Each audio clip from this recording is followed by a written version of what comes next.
Diabetes mellitus, commonly known as just diabetes, type 1 and type 2 diabetes. Type 1 diabetes, formerly known as juvenile diabetes because it was once seen in a lot of younger kids.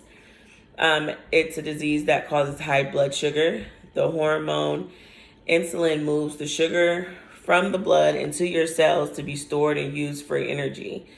So with diabetes, your body either doesn't make enough insulin, or or your body just can't effectively make insulin. Untreated diabetes, most common causes and symptoms from if it's left untreated, it can damage your nerves, causing neuropathy, tingling in your fingertips and your toes, your eyes. It can make you go blind. Your kidneys and other organs. And there has been lots of people that do end up losing ligaments such as their legs, fingers, toes, all from signs and symptoms of diabetes or complications with diabetes. Now, there's two different diabetes, as I had mentioned. Type 1 diabetes is an autoimmune disorder. The immune system attacks and destroys cells in the pancreas where insulin is made. It's unclear what causes the attack. About 10% of people with diabetes have type 1 diabetes. Type 2 diabetes occurs when your body becomes resistant to the insulin that it makes on its own. When I say resistant, I mean the sugar builds up in your blood. Pre-diabetes occurs when your blood sugar is higher than normal, but not high enough for a diagnosis of type 2 diabetes. You may hear that you're pre-diabetic when you, like, for example, when you go get your blood drawn for your yearly physical, and your doctor may run your blood levels and tell you that, hey, you need to be careful because you're pre-diabetic, or you're getting to the levels in your blood where you could potentially have diabetes. There are a lot of signs and symptoms of diabetes: increased hunger, increased thirst, weight loss, frequent urination, blurry vision, extreme fatigue, sores that don't heal. Because with diabetes, that is another complication.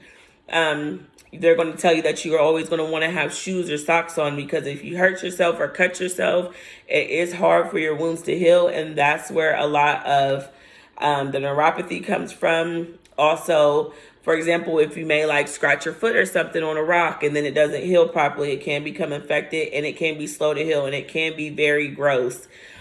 It can be very gross and disturbing, and not wanting to heal and become infected.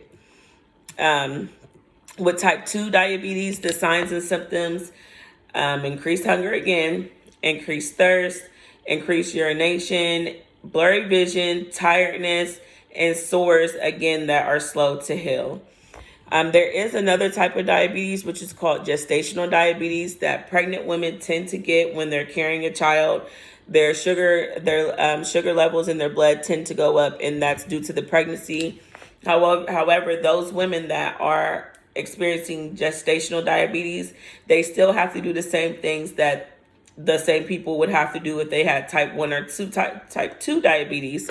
They would also have to check their blood sugar. This is called a glucometer.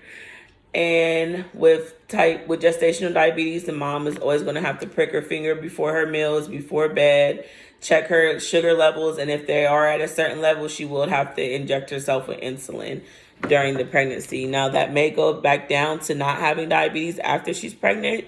It all just depends on her. And also, women that have gestational diabetes, they also tend to have babies that are a higher birth weight with complications. The causes of type 1 and type 2 diabetes: doctors really do not know what the cause of type 1 diabetes is. It is something that was seen once upon a time in children, and it was formerly known as juvenile diabetes. But it's also been found in older adults nowadays, so they're no longer calling it juvenile diabetes. The causes of type 2 diabetes would be from a combination of genetics, lifestyle factors, being overweight or obese. It does increase your risk or your chances of having diabetes by carrying the extra weight, especially in your belly, makes it makes more cells more resistant in your belly to the effects of the insulin in your sugar, like your insulin that your body makes. It makes it a lot harder for your body to create its own insulin. And then again, gestational diabetes is just a result of hormonal changes during pregnancy. And with the gestational diabetes, the placenta produces hormones that make a pregnant woman's belly grow and her cells less sensitive to the effects of her own insulin. All in all, the risk factors for diabetes, for type 2, being overweight, as we previously spoke about, 45 or older in age, have a parent or sibling with this condition. If you're not physically active, had gestational diabetes, you can be at risk for having type 2 diabetes after you have your baby. Having pre-diabetes or being pre-diabetic. Having high blood pressure, high cholesterol, or high triglycerides. Have African American, Hispanic, or Latino, Alaskan, Pacific Islander, American Indian, or Asian American ancestry.